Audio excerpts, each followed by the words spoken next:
Hola, ¿qué tal? Buenas tardes, ¿cómo están? Bienvenidos a Foro Derecho para Todos, que promovemos el Colegio Nacional de Profesores de Derecho Procesal, doctor Cipriano Gómez Lara, y el Colegio de Abogados Procesalistas Latinoamericanos. ¿Qué tal? ¿Cómo estás, estimado Hugo? Muy bien, gracias, Bienvenido. Alfonso. No Aquí, te vemos. en un segundo, estoy abriendo Bueno, cámara. hoy como se anunció, vamos a hablar del control de convencionalidad, una figura que ha transformado la forma de operar de todos los estados que pertenecen o que forman parte del sistema interamericano de protección de derechos humanos.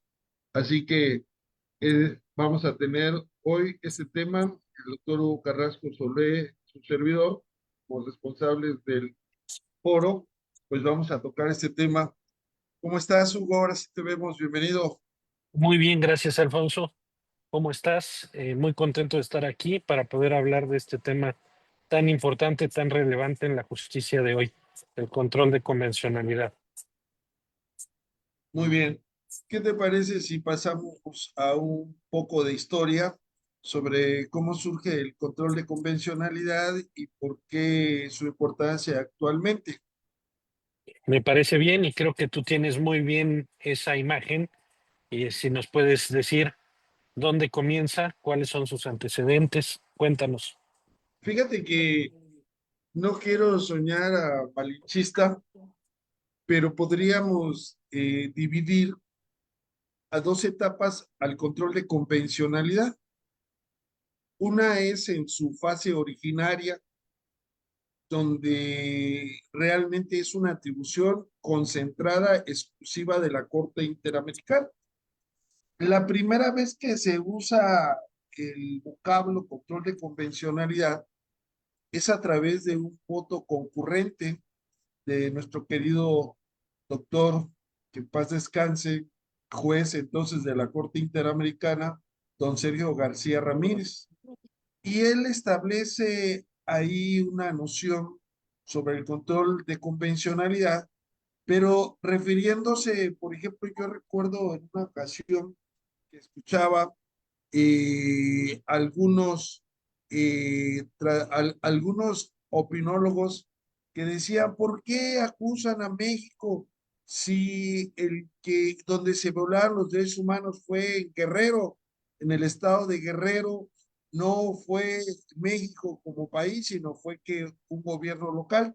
Bueno, en este caso, Mirna Machan versus Guatemala en el 2023, el doctor Sergio García Ramírez empieza a hablar del control de convencionalidad, pero diciendo que es una responsabilidad nacional, que esto significa que independientemente de quién sea el órgano interno transgresor, pues la responsabilidad es para el Estado, que es el que es parte de la convención, y no necesariamente de las autoridades locales. Por ejemplo, en el caso de México, Argentina o Brasil, pues tenemos, vamos a llamarle, tres tipos de niveles de autoridades: el nivel municipal, el nivel estatal y el nivel federal. En ese sentido, cualquiera de los agentes, así se les llama a los representantes del Estado, que cometa por acción o omisión o aquiescencia alguna violación a los derechos humanos convencionales, pues la responsabilidad es para el Estado mexicano. Pero en ese sentido, el doctor Sergio García Ramírez hablaba únicamente de la responsabilidad integral o global del país, y que tenían una responsabilidad convencional. No hablaba todavía de esa obligación para todos los jueces, sino únicamente describía la función que realizaba la Corte.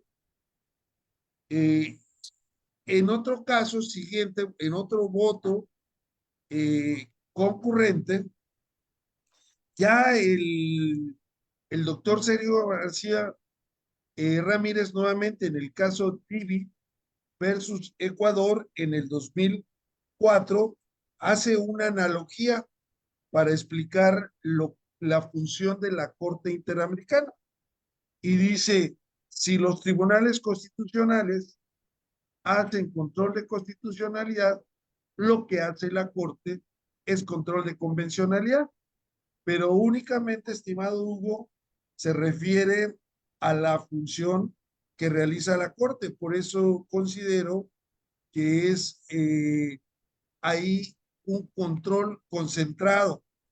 Y en otra sentencia más, en otro voto concurrente, pues nuevamente el doctor Sergio Ramírez hace lo mismo en el caso López Álvarez versus Honduras en el 2006, pero lo más interesante de esta nueva mención del doctor Sergio García Ramírez es que la tarea que hace la Corte al ejercer el control de convencionalidad no solamente se basa en las normas, que existan normas jurídicas, sino en la eficacia práctica.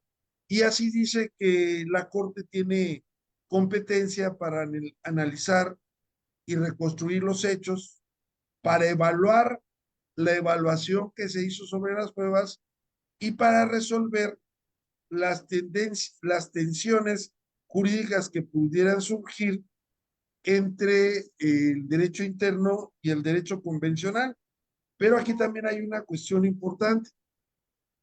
Esto no es una operación mecánica, como un silogismo, en el cual hay una premisa mayor y hay una premisa menor y nos da una conclusión, sino que es un ejercicio judicial sofisticado porque se encarga de analizar no solamente el texto, sino el contexto. Estos podríamos decir que es el origen del concepto del control de convencionalidad y limitado a las funciones que realiza la Corte Interamericana y no a las funciones que realicen los otros jueces nacionales. Y entonces, para muchos, el doctor Sergio García Ramírez es creador del control de convencionalidad por el concepto que fue el primero que empezó a usarlo, pero hay un cambio radical, hay un giro copernicano, ¿no? En la otra etapa de que pasa de control concentrado a control difuso. Ese sería a grandes rasgos, estimado doctor Hugo, el origen del concepto y de la explicación de las funciones que realiza la Corte Interamericana. Muy interesante. ¿Y cómo podemos interpretar? Bueno, primero el fundamento, como bien lo mencionas, viene desde la estructura del sistema interamericano en las resoluciones que mencionas, pero eso hace que en la justicia mexicana se dé un giro. ¿A raíz de qué sentencia y qué giro es el que da nuestra justicia para tenerla ya hoy a nivel constitucional? Bueno, El control difuso. sí, este cambio empieza con la sentencia eh, Almonadir Arellano versus Chile en el 2006. Ujú. Eh, Este tema es interesante. Estamos viendo algunas escenas del contexto, porque como te había mencionado, la Corte Interamericana no solamente ve el texto, sino el contexto. Y fíjate que hay algo parecido con sus asegúnes en el caso, eh, el primer caso Radilla Pacheco versus México, que es del 2009.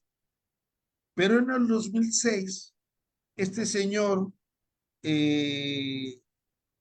Almonacid Arellano, pues era un profesor de primaria y era miembro militante del Partido Comunista en Chile. Y entonces el 16 de septiembre de 1973, esta persona fue detenida y sus familiares observaron que recibió disparos y pues al otro día muere Arellano. ¿Y qué sucedió? Pues que después Chile promovió una amnistía, un perdón, para que no se investigara nada en el periodo en el cual se dio el golpe de Estado y estuvo la dictadura de Pinochet. Digo que también parecido a Radilla Pacheco, porque en el caso de Radilla Pacheco, pues como hubo una guerrilla mexicana en el estado de Guerrero, el ejército mexicano se fue a combatir a los guerrilleros, recuerdo algunos que se llamaban Lucio Cabañas, no recuerdo bien, pero había un profesor, nuevamente coincide con Almonacid Arellano, que era Rosendo Radilla Pacheco, y que él escribía corridos políticos, ¿no? Y entonces también fue arrestado y se le vio la última vez detenido en un campo militar y pues ya no se le volvió a ver. Entonces, estos dos contextos son algo parecidos. Claro, es más grave lo que sucedió en Chile porque pues hubo un derrocamiento del gobierno democrático con la justificación de la lucha contra el comunismo o el socialismo en América Latina.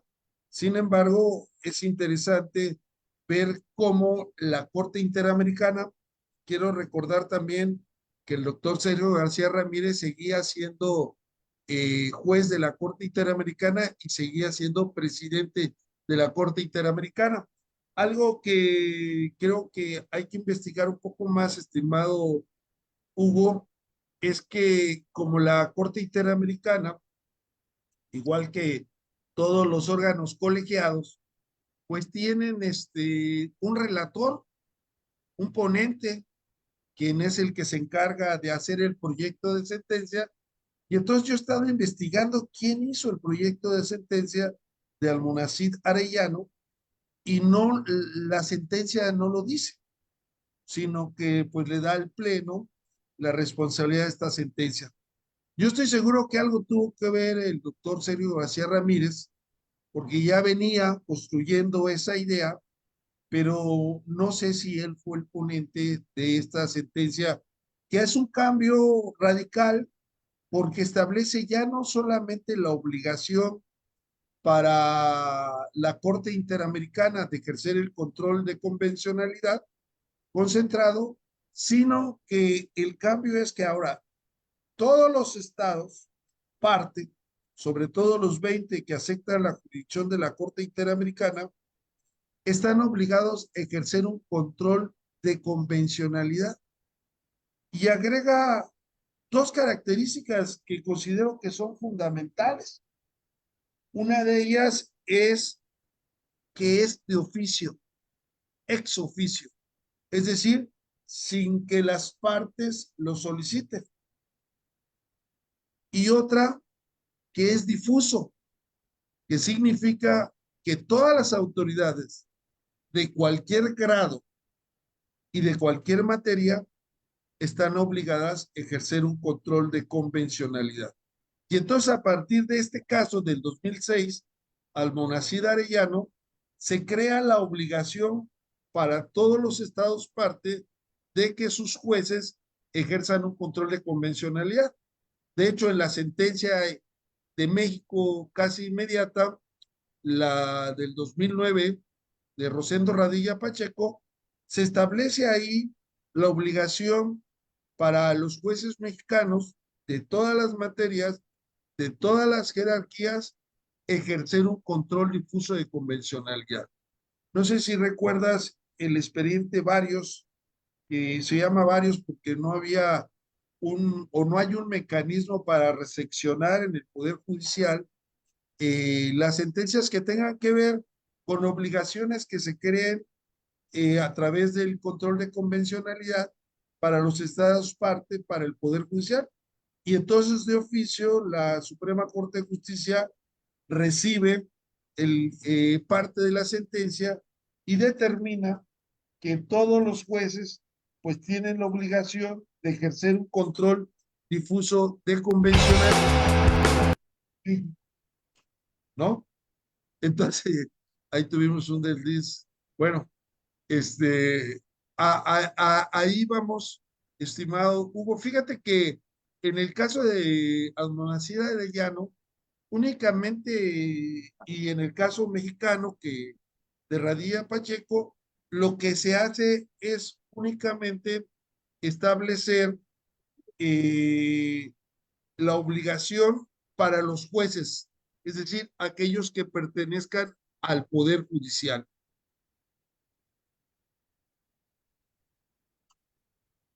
En ese sentido, Alfonso, pareciera que es solamente la obligación para los jueces, tal y como nos lo estás narrando.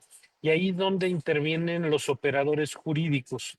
Si el juez no lo promueve, no lo aplica de oficio, el operador jurídico lo puede proponer o no. ¿Qué papel juega?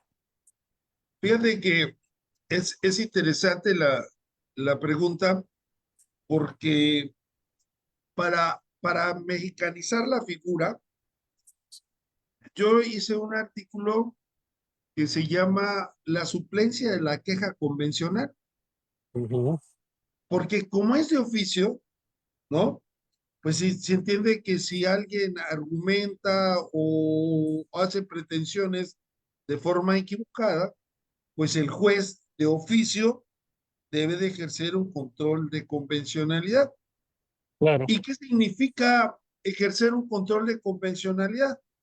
Pues simplemente podríamos decir que es garantizar los derechos humanos convencionales, los que están en la Convención Interamericana de Derechos Humanos y en los demás cuerpus juris latinoamericanos, porque tenemos Convención Interamericana para adultos mayores, Convención Interamericana para la protección de las mujeres, para erradicar la violencia. Es decir, no solamente es la Convención Americana, tenemos el Protocolo de San Salvador que habla de los derechos económicos, sociales y culturales, el protocolo para abolir la pena de muerte. Es decir, podríamos decir que hay un corpus juris, y voy a decirlo latinoamericano, el cual de oficio se debe de aplicar. Ahora, ¿cuál es el problema o cuál es el punto desde de una perspectiva práctica? Pues el problema o el punto es que el derecho es un producto cultural.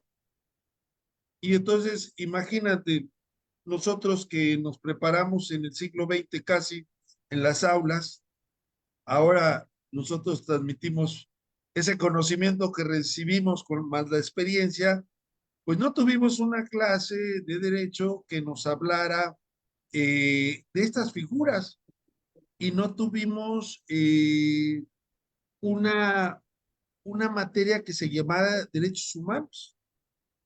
Y es que aquí tenemos una situación que muchos creemos, o así se enseña, que los derechos humanos pues tienen su antecedente en, en el cilindro de Ciro, en la declaración francesa de los derechos del hombre, en en la Constitución de los Estados Unidos de Norteamérica, en la Declaración Universal de 1948, etcétera. Pero fíjense, esto es muy interesante porque el derecho, como es un producto cultural, depende del lenguaje, depende mucho del lenguaje, de cómo se digan las cosas. Y el concepto de derechos humanos, así como tal, nace hasta 1952 en español. ¿Por qué en inglés no tenían ningún problema? Porque es human right y entonces eran derechos humanos. Pero en español la traducción era derechos del hombre y esto hacía que dejaran afuera pues a las mujeres, ¿no? Y es hasta 1952 donde la Asamblea de las Naciones Unidas dice que la traducción de human right al español es derechos humanos. Y sucede algo que es inmediatamente en México y en Latinoamérica. En 1953 la mujer mexicana se convierte en mayor de edad, se convierte en ciudadana. Entonces, de una u otra forma, los derechos humanos han influido en el avance cultural y el concepto hoy de los derechos humanos es muy poderoso porque se ha ido expandiendo. Por ejemplo, algunos constitucionalistas,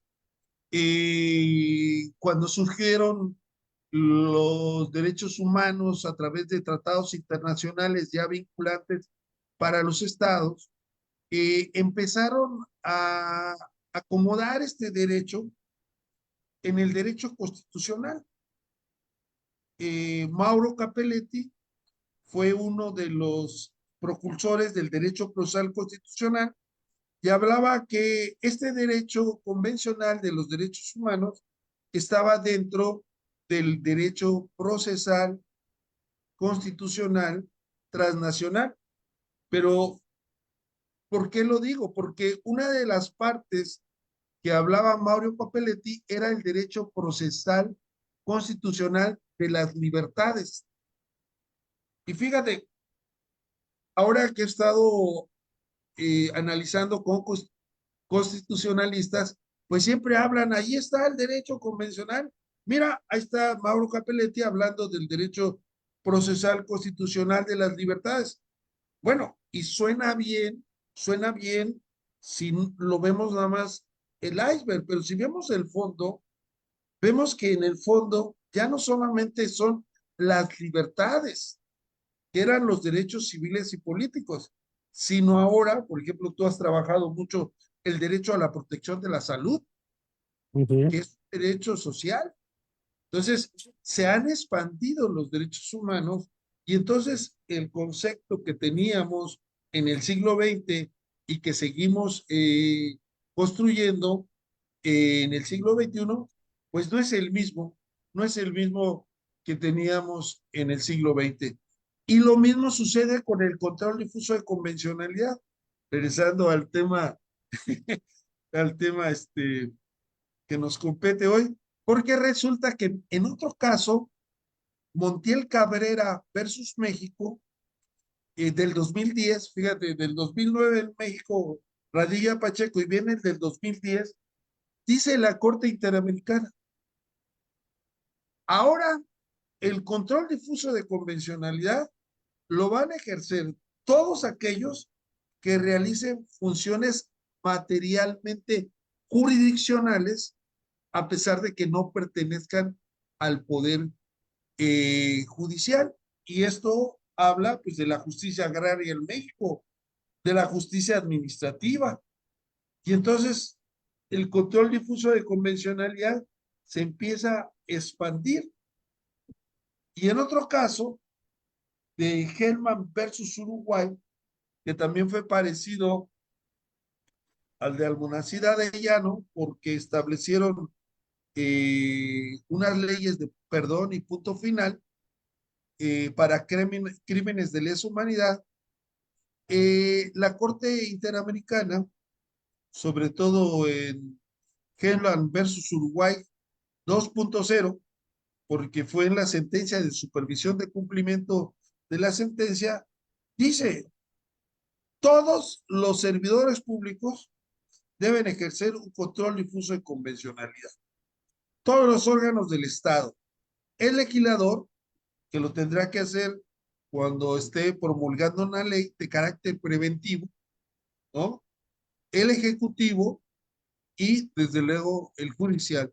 Entonces, aquello que empezó en el 2003 con el concepto de Sergio García Ramírez, hoy lo tenemos de manera expandida.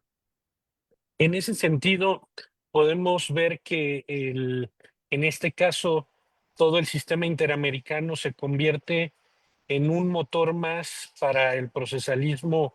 Me voy a enfocar en México, aunque se entiende que es en el sistema interamericano, pero para México es un impulsor también, además de lo que localmente o domésticamente estemos haciendo.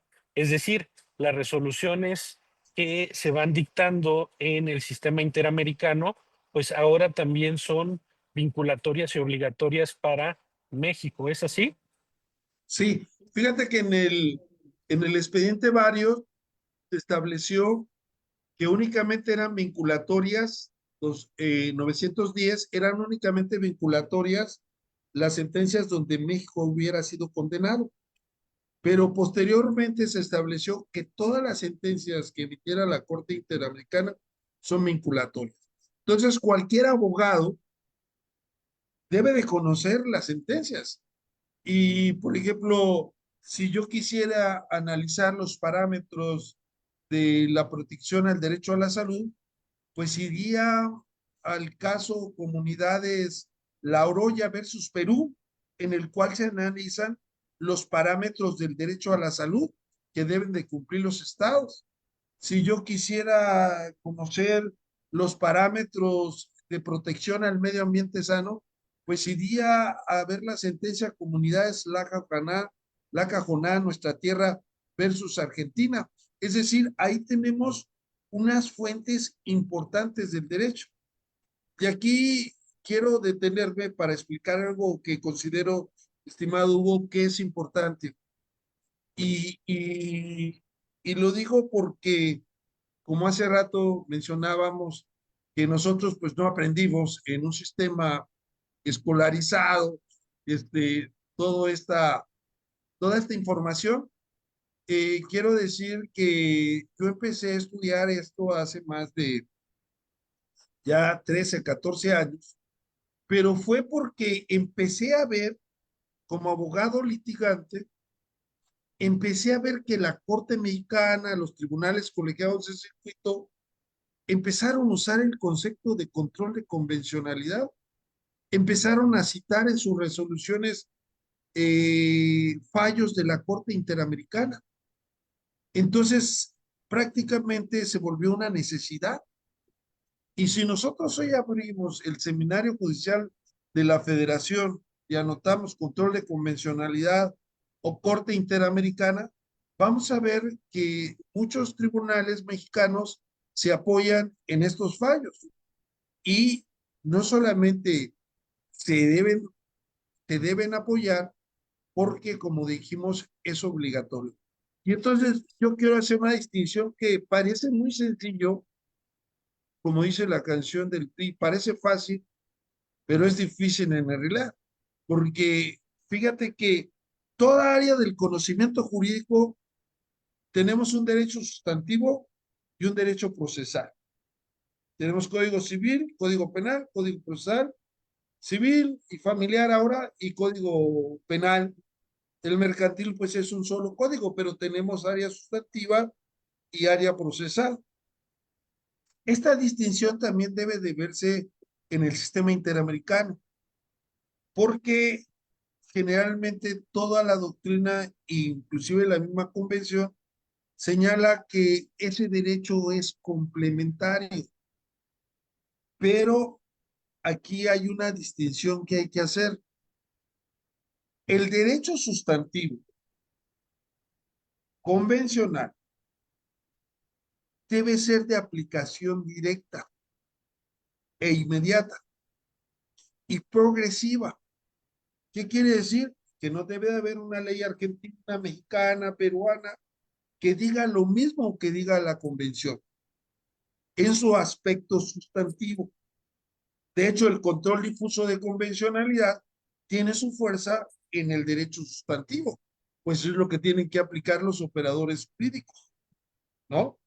Ujú. En cambio, en el derecho procesal convencional, ahí sí tenemos un factor subsidiario complementario, porque antes de ir al sistema se deben agotar todos los medios de defensa ordinarios y después ir al sistema interamericano. Y esto se le ha llamado protección multinivel, porque antes de que existiera este derecho, pues el único que monopolizaba la protección de derechos fundamentales, garantías individuales, derechos humanos, derechos del hombre, era el Estado. Y ahora no solamente es el Estado, sino que hay otros organismos creados por los mismos estados, ¿no? A través de pactos, acuerdos, que supervisan el cumplimiento de estos acuerdos. Y eso es lo interesante, estimado Hugo, porque en el sistema de la ONU, que ya platicamos en un anterior foro y que vemos las condiciones lamentables en las que se encuentra, pues no tiene dientes porque no tiene un tribunal jurisdiccional de los derechos humanos. En cambio, en los sistemas regionales, el corazón, pues es el Tribunal Europeo, el Tribunal Africano o el Tribunal Interamericano, que emite sentencias vinculantes, es decir, obligatorias. Entonces, en el sistema universal son únicamente recomendaciones y en el sistema regional o regionales son vinculatorias. Por eso es que el control difuso de convencional es obligatorio, pero su fundamento está en la convención,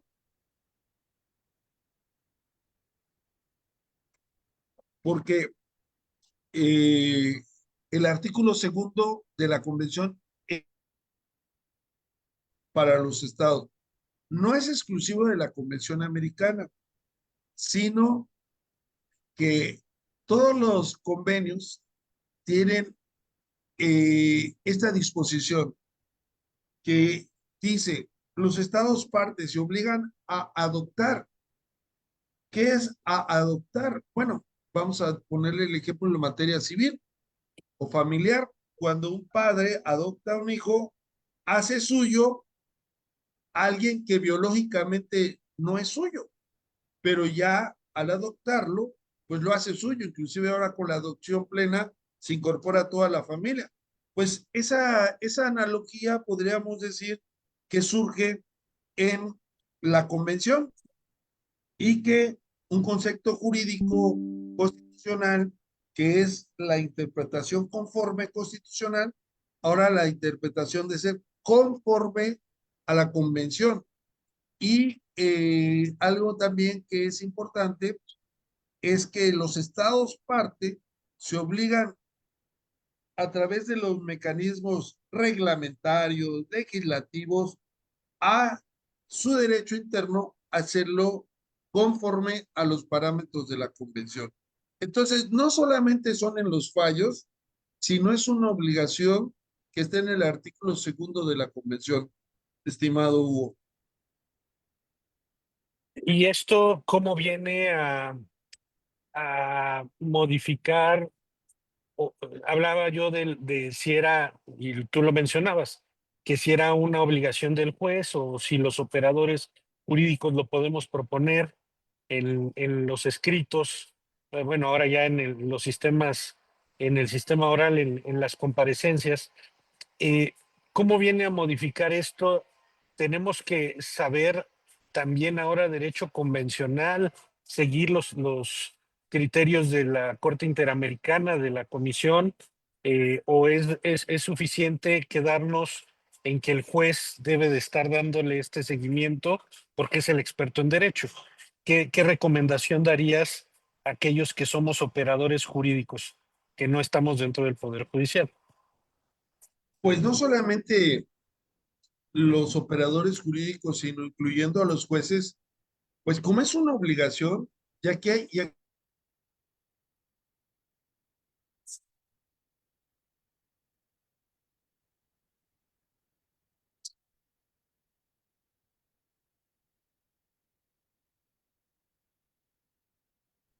entonces el deudor tiene la obligación de hacer, ¿no? De no hacer, de tolerar. Y entonces es una obligación de todos los operadores jurídicos, sobre todo los jueces, de conocer, porque el problema que tenemos o el punto, estimado Hugo, es que regresémonos en México al tiempo. Nosotros prácticamente hicimos un copy-paste de la Constitución norteamericana, ¿no? En el cual se estableció el control difuso de constitucionalidad. está de hecho en el artículo 133.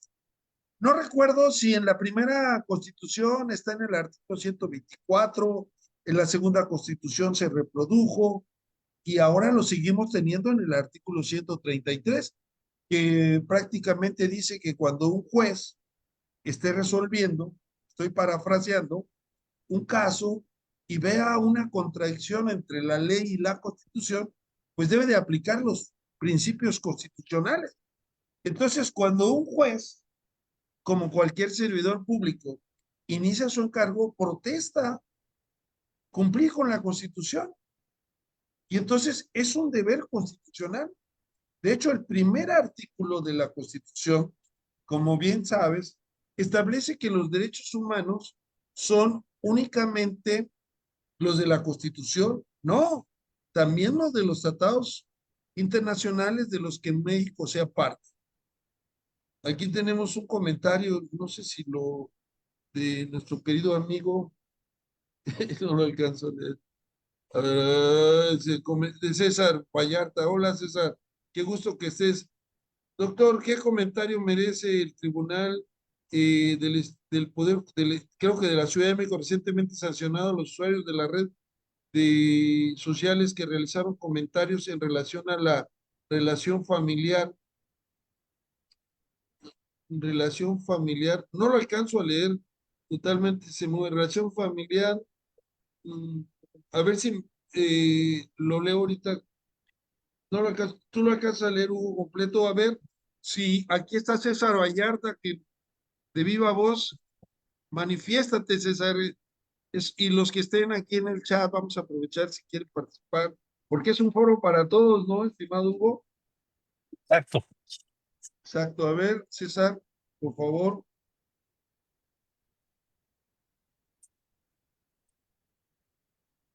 ¿Ahí me escuchas? Sí, sí, te escuchamos. Un gusto, doctor.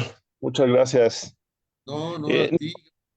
Fíjate que me refiero únicamente a una resolución reciente del Tribunal Electoral del Poder Judicial de la Federación, en donde sancionó a una usuaria de redes sociales que subió un tweet argumentando ahí o dando a conocer una relación familiar de una candidatura. Y entonces el tribunal, argumentando violencia política de género, sanciona a esta usuaria de la red social. Y me llama la atención lo que has comentado en tanto ejercer este control de convencionalidad y, por ejemplo, respecto de lo que la Corte Interamericana sostuvo en el caso Castañeda Goodman, en el sentido de que las manifestaciones y las expresiones relacionadas a favor de la democracia deben tener la máxima protección posible y dependiendo de las circunstancias pueden estar vinculadas con todos o algunos de los derechos mencionados. Esto es, digamos, desde mi punto de vista, se me hizo de una aplicación estricta esta sanción en relación a todo el contexto democrático que debe existir en cuanto a la pluralidad, ¿no? de candidaturas y que no necesariamente tengan que tener un vínculo familiar. Entonces, nada, era esa, para ver qué opinión te merecía ese tipo de resoluciones que parecerían ser muy estrictas y dejan de lado el tema de la convencionalidad. Gracias, doctor. No, gracias a ti, César. Bueno, hay un punto importante aquí que de hecho lo hemos tratado contigo, que es la transparencia, ¿no? En un sistema democrático, los que son candidatos o candidatas, pues para ser elegidos, pues requerimos de la mayor información posible para que la decisión que tomemos sea razonable. En ese sentido, el derecho a la información es un derecho social, no es un derecho individual, que se limita quizás el derecho a la libertad personal en cuanto a la honra, pero si no hay calificativos hacia las personas negativos, como muchas veces se descalifica, ay, y este gordo o esta señora, es decir, a su anatomía, pues yo no le veo, al contrario, creo que es una colaboración para un sistema democrático que se va construyendo en México. En ese sentido, yo creo que no deberían de sancionarse por la libre manifestación de las ideas y que dar a conocer las características de cada persona que se propone para un cargo de elección popular o un cargo público, pues es importante que se vislumbre. Y recuerdo también un caso, de hecho, en una sentencia mexicana, en el cual un señor pedía la restitución infantil porque la esposa se había ido a otro país sin avisar y entonces demandó la custodia y al contestar la demanda dijo la señora, es que por estar conmigo, no soy la madre, pues por ende debe estar mejor. Entonces ahí la Corte Mexicana le dijo que eso era un estereotipo. Es decir, no por el hecho de que haya una mujer, significa que siempre se le debe dar la razón, sino que esto, la perspectiva de género, nos incluye a los hombres. Desde luego las condiciones históricas, hace rato hablábamos de que hasta 1953 la mujer adquirió la ciudadanía, pero yo creo que toda manifestación respetuosa que nos dé información, pues no debería ser sancionada por ningún órgano administrativo. No sé qué opinión tengas, estimado Hugo.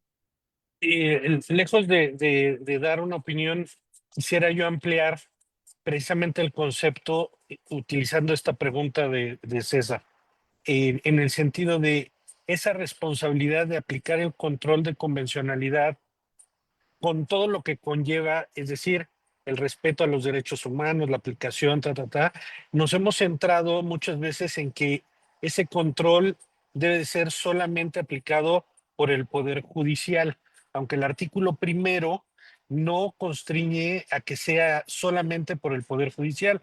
Y aquí es donde amplío la problemática que expone César.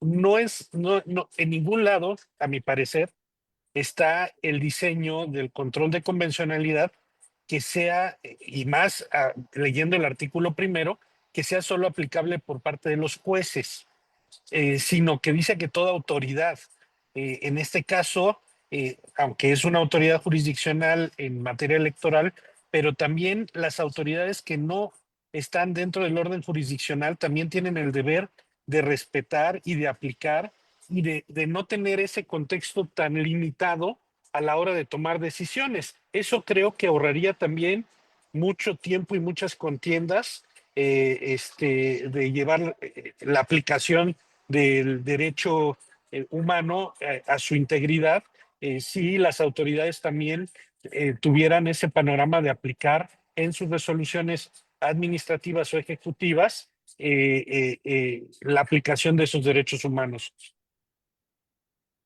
¿Qué opinas? Muy interesante, la verdad es que diste en el clavo, porque cuando te mencioné, desde mi punto de vista, que el control de convencionalidad tenía como fundamento el artículo segundo de la Convención, acabas de decir algo que yo comparto. El artículo primero realmente establece un control de constitucionalidad y de convencionalidad, pero sobre todo protegiendo derechos humanos. Y hay ahí un amortiguador muy interesante que hemos platicado en otras sesiones, que es el principio pro persona. Es decir, que siempre se debe aplicar lo más favorable posible a la persona y lo menor en su perjuicio. Y aquí también quisiera hacer una distinción, que no es lo mismo el control constitucional que el control convencional. En México, como en muchos países, hubo un boom a finales del siglo XX sobre el control de constitucionalidad. Inclusive se creó la disciplina de Derecho Procesal Constitucional. En México en el 94 se crearon las acciones de inconstitucionalidad, se fortalecieron las controversias constitucionales, etcétera. Y entonces el control de convencionalidad se basa en el principio de la supremacía constitucional, que podríamos decir que hoy, conociendo el concepto de principios, más que un principio es una regla, porque una regla se aplica de una forma categórica en todos los casos. La supremacía constitucional debe imperar en todos los casos. Pero un principio, como el principio pro homine, implica que puede haber varias respuestas. Y eso lo dice el control de convencionalidad. Si en el catálogo constitucional mexicano o en una ley secundaria o en una ley convencional o en un protocolo hay una norma que más favorezca a la persona, debe aplicarse esta. Entonces aquí sí tenemos que en el control de convencionalidad el principio a seguir es el principio pro homine, pero además con un principio fundamental que es el principio útil, que significa que ninguna norma nacional puede quedar sin efecto a una disposición convencional. Y esto no es nuevo, pero repito, como esto es un producto cultural, está en la cultura, y los abogados no habíamos visto a la cultura, sino que era campo de los sociólogos, los antropólogos, inclusive los hippies en su momento, con su leyenda de amor y paz, ¿no? Los abogados pues estábamos en la teoría pura del derecho, lo único que importaba es que estuviera en la ley, lex dura lex, la ley es dura, pero es la ley. Sin embargo, pues esto es un cambio de paradigma, pero como no terminamos en construir este andamiaje jurídico, que yo creo que porque se nos está acabando el tiempo, estimado Hugo, vamos a tener que hacer un segundo programa donde vamos a tocar, si tú lo consideras importante, cómo afecta el control difuso de convencionalidad hasta en la argumentación jurídica.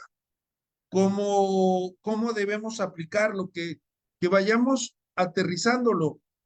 Y hay una sentencia que rápidamente la voy a comentar, si me lo permites, Hugo, hay dos sentencias que nos condenan la Corte Interamericana, que son la penúltima y la antepenúltima, por dos figuras que tenemos en la Constitución, que es el arraigo penal y la prisión preventiva oficiosa. Hasta ahí me quisiera quedar porque el párrafo 303 de la sentencia obliga a los jueces mexicanos que mientras se reforma la Constitución y desaparecen estas figuras del sistema jurídico mexicano, tendrán que hacer un control difuso de convencionalidad. Y entonces, pues qué padre, ¿no? Ya solucionamos este problema. Pero, ¿qué dicen los tribunales colegiados de circuito? Yo no puedo desacatar la jurisprudencia de la Suprema Corte de Justicia de la Nación. Y si la Suprema Corte de Justicia de la Nación me dice, sin decírmelo, tiene usted que seguir violando derechos humanos, yo lo voy a hacer. Porque hay una figura que va a cumplir ya 12 años, que son las restricciones constitucionales, que este también es un tema que hemos ido analizando. Yo creo que aquí, si tú consideras, lo dejaríamos para que no fuera tan tormentuoso y pudiéramos analizar esta sentencia, el impacto que debiera tener. Y estoy refiriéndome, estimado Hugo y compañeras, compañeros, a un argumento jurídico, no un argumento político, porque pues no somos políticos, somos abogados.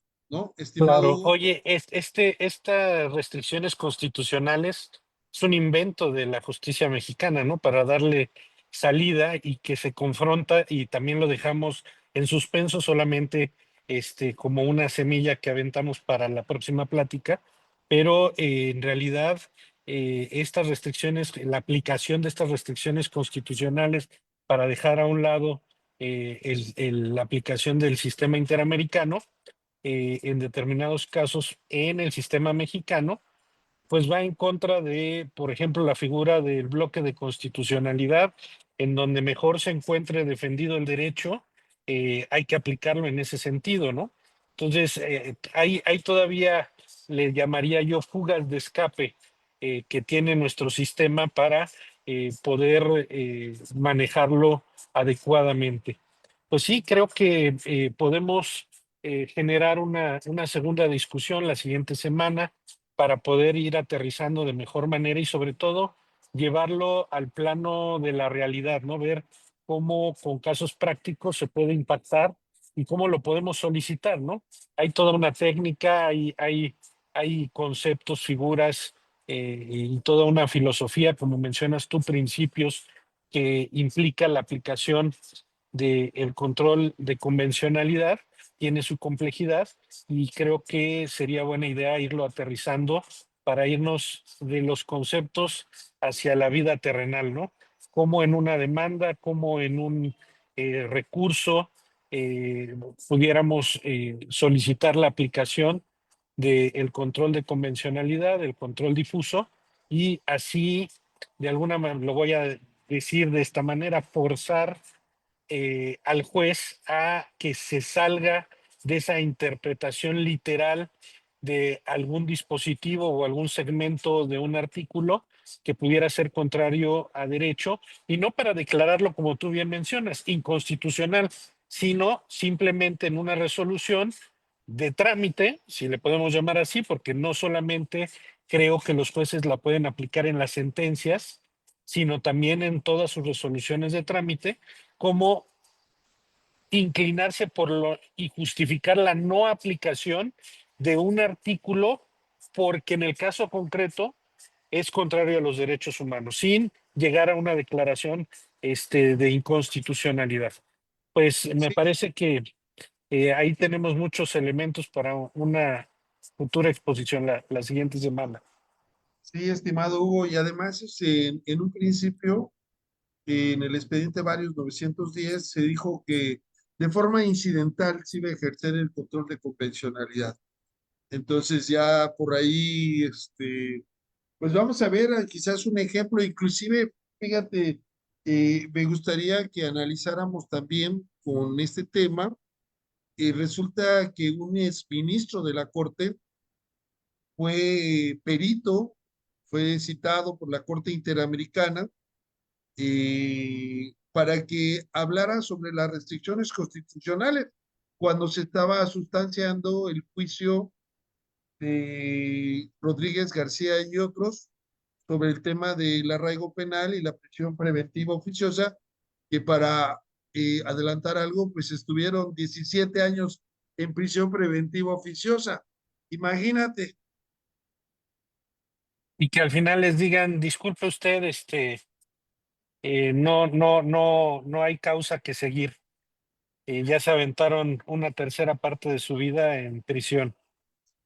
Claro, y el impacto que causa no solamente en la vida de la persona, en lo individual, sino en lo familiar y en lo social, Claro. ¿no? Bueno, estimado Hugo, pues creo que, bueno, pienso más bien que hemos abordado el tema lo más profundo posible dentro de las posibilidades que tenemos en un inicio del control de convencionalidad y pues eso nos obliga a estar al día, como dice el jurista Eduardo J. Couture, estudia, el derecho se transforma constantemente, si no lo haces cada día serás menos abogado. Bueno, un abrazo Hugo, gracias a todos los que nos acompañaron aquí en el chat, José Juan Urciaga, César Vallarta, querido César, Lidia Patiño, Ricardo Salgado, gran amigo, Y nos vemos pronto, estimado Hugo. En el chat tenemos también a Marcela Martínez. Saludos, Marcela, buenas tardes. Bueno, pues nos vemos pronto. Ahora sí, Hugo. ¿Dónde más? En TVLex. Y nos vemos exactamente en una semana en el foro Derecho para Todos para la segunda parte de control difuso de convencionalidad. Y también quiero decir, recordar nada más que el próximo año se cumplen 20 años del control difuso de convencionalidad. Gracias, Merly, también. Buenas tardes, saludos a todas y a todos. Un gusto estar presente en la transmisión en vivo. Agradezco y saludo y respeto al doctor Hugo y Alfonso a compartir conocimientos que sin duda será un espacio enriquecedor para el análisis de reflexión en torno al derecho. Gracias por esta valiosa oportunidad. No, gracias a todos y a Habrá todas. habrá que hacerle un festejo al control de convencionalidad antes de que se desaparezca, ¿no? Que ese Pues también es otro tema interesante. vamos a ver si está en peligro de extinción o si ante la crisis O de viene más expansión. fuerte o de expansión. Exacto. Bueno, Crisis de extinción o de expansión. el que mucho se despide, pocas ganas tiene de irse. Nos vemos pronto. Hasta luego. Gracias.